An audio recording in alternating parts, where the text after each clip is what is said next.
আসসালামু আলাইকুম আমার প্রিয় বন্ধুরা, সকলে কেমন আছেন? আশা করব সকলে খুব ভালো আছেন, সুস্থ আছেন। আমিও অনেক ভালো আছি।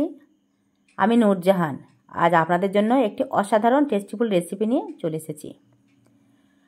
আজকে শুধুমাত্র ইলিশ মাছের মুড়ো এবং ইলিশ মাছের ডিম দিয়ে আলু বেগুনের রেসিপি নিয়ে এসেছি। দুর্দান্ত স্বাদের এই রেসিপিটা অসাধারণ লাগে। আর এটার কি দারুণ কালার এসছে, এটা যতটা টেস্টিফুল হয়েছে কালারটাও দুর্দান্ত এসছে। আর দেখেই বুঝতে পারছেন যে এটা কিন্তু ভাতের পাশে থাকলে আর অন্য কোনো রেসিপির দিকে চোখই পড়বে না। কিন্তু এই রেসিপিটা আমি কীভাবে করলাম পুরো প্রসেসটা আপনাদেরকে ধীরে ধীরে বলে দেব। সকল প্রিয় বন্ধুরা সাথে থাকবেন আর দেখতে থাকবেন, তাহলে আপনারা খুব সহজেই এটা তৈরি করে খেতে পারবেন। ইলিশ মাছ আমি নিয়েছি, কিন্তু সেটা আপনাদের সঙ্গে আগে শেয়ার করছি না। শুধুমাত্র ইলিশ মাছের মুড়ো আর ডিম দিয়ে একটি আলু বেগুনের রেসিপিটা শেয়ার করব। এই জন্য ইলিশ মাছটা আমি রেখে দিচ্ছি। শুধুমাত্র আমি মুড়োগুলো নিয়েছি আর ডিমগুলো নিয়েছি।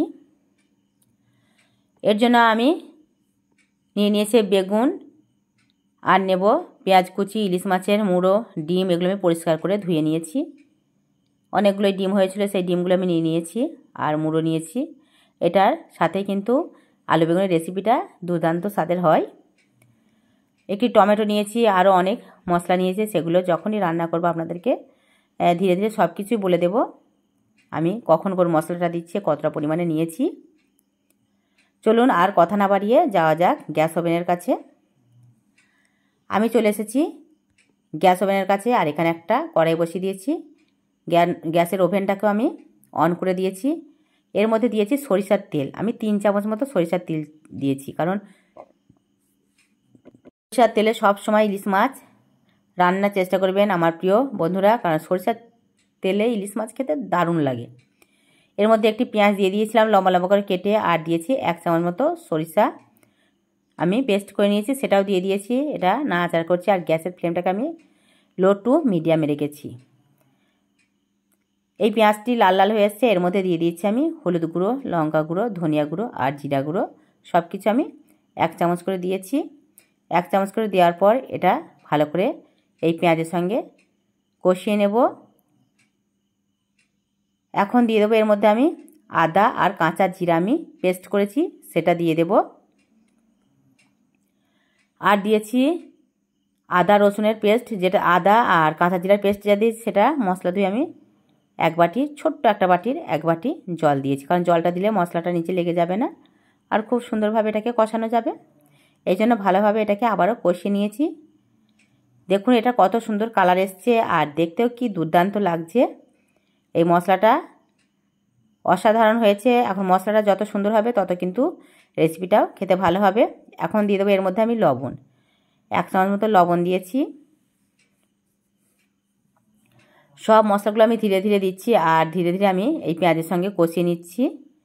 আর পেঁয়াজের সঙ্গে কষিয়ে নেওয়ার পর কিন্তু এটা ধীরে ধীরে হয়ে এসছে। দেখুন কতটা সুন্দরভাবে হয়ে গেছে মশলাটা। এখানে কিন্তু কোনো রকম জল নেই, একদম কষানো হয়ে গেছে। একটা বড় সাইজের আলু আমি কেটে রেখেছিলাম লম্বা লম্বা করে, আর সেটাও আমি এর মধ্যে দিয়ে দিয়েছি। এই পেঁয়াজের মশলার মধ্যে দেওয়ার পর আবার আলুর সঙ্গে কিছুক্ষণ কষিয়ে নেব। 2 মিনিট মতো এটা আমি কষিয়ে নিয়েছি। কষিয়ে নেওয়ার পর ইলিশ মাছের যে ডিম মুড়ো কাঁটাগুলো রেখেছিলাম সেটা এর মধ্যে দিয়ে দিয়েছি। এটা আলুর সঙ্গে ভালোভাবে কষিয়ে নিতে হবে। আমিও কিছুক্ষণ ধরে এটাকে কষিয়ে নিচ্ছি, কিন্তু এর মধ্যে তো কোনো জল নেই, একদম শুকনো শুকনো হয়ে গেছে। সেই কারণে এটাকে আমি ঢাকা দিয়ে রেখে দেবো 2 মিনিট। আর 2 মিনিট পর আমি ঢাকনাটা খুলে দেখব যে কেমন হয়েছে। দেখুন 2 মিনিট পর দেখছি এটা থেকে হালকা জল ছেড়েছে, আর এই জলটা যে ছেড়েছে সেই কারণে আবারও কিছুক্ষণ এটাকে কষানো যাবে।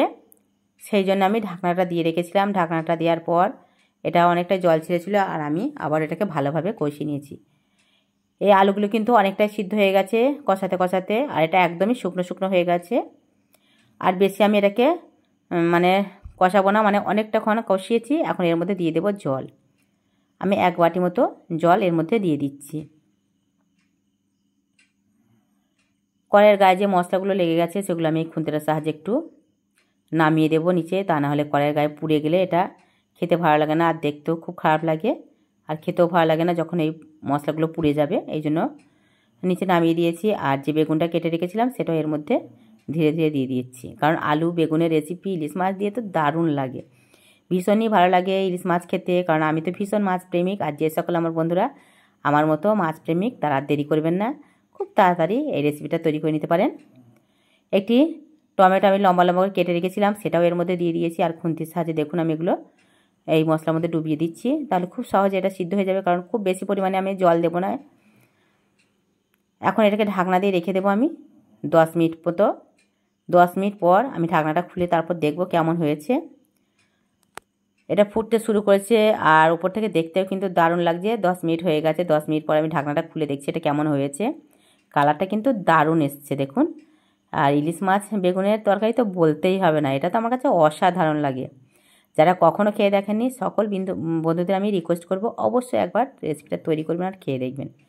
একবার যদি এইভাবে ইলিশ মাছের কয়েকটি মুড়ো দিয়ে যদি এই ধরনের রেসিপি তৈরি করেন, আশা করব বাড়ির প্রত্যেকে আঙুল চেটে ফুটে খাবে আর কখনোই এই রেসিপিটা ভুলতে পারবেন না। এই আলুগুলো তো সিদ্ধ একদম হয়ে গেছে আর রেসিপিটাও তৈরি হয়ে গেছে, আর কালারটাও তো অসাধারণ এসছে দেখুন, দুর্দান্ত লাগছে। স্মেলটাও কিন্তু ভীষণ বার হচ্ছে, ইলিশ মাছ বলে কথা, আর এর স্মেল তো দারুণ হয়। পাতে থাকলে কিন্তু এক বাসন ভাত হামেশাই চলে যাবে। ডিমগুলো কত সুন্দর টুপু টুপু হয়ে আছে, আর কিছু ডিম কিন্তু এর সঙ্গে মিশেও গেছে। আমি একটা আলু তারপর আপনাদেরকে দেখিয়ে দিচ্ছি এটা সিদ্ধ হয়েছে নাকি। দেখুন আলু তো সিদ্ধ হবে, কারণ আলুটা তো একদমই আমি পাতলা পাতলা করে কেটেছিলাম। এটা পুরোপুরিভাবে একদম পারফেক্টভাবে তৈরি হয়ে গেছে। ইলিশ মাছের ডিম ও মুড়ো দিয়ে আলু বেগুনের রেসিপিটা একদম পারফেক্টভাবে রেডি হয়ে গেছে খাওয়ার জন্য। এখন আমি গ্যাস ওভেনটাকে অফ করে কিছুক্ষণ রেখে দেব, তারপরে এটাকে সার্ভ করব। আমি এর জন্য ঢাকনাটা আবারও এতে ঢাকা দিয়েছি, আর কিছুক্ষণ গ্যাস ওভেনটাকে অফ করে দিয়ে আমি এটা রেখে দিয়ে তারপরে এটা সার্ভ করব। এটা আমি একদম গ্যাস থেকে নামিয়ে নিয়েছি গ্যাস ওভেন থেকে, আর পরিবেশন করার জন্য একদম পুরো রেডি। দেখুন কি দারুণ লাগছে এই রেসিপিটা। বন্ধুরা আপনাদের কেমন লাগছে তৈরি করলে অবশ্যই খেয়ে দেখে আমাকে কমেন্ট করে জানাবেন যে কেমন হয়েছে আপনাদের রেসিপিটা। আমার তো দুর্দান্ত হয়েছে রেসিপিটা, আর অসাধারণ দেখতেও হয়েছে, খেতেও হয়েছে। আপনারা দেরি করবেন না, এইভাবে তৈরি করুন আর খেয়ে দেখুন। যদি ভালো লাগে লাইক কমেন্ট শেয়ার করতে একদমই ভুলবেন না। নতুন বন্ধু হলে চ্যানেলটিকে সাবস্ক্রাইব করে অবশ্যই আমার পাশে থাকবেন আর বেল আইকনটি ক্লিক করে রাখবেন।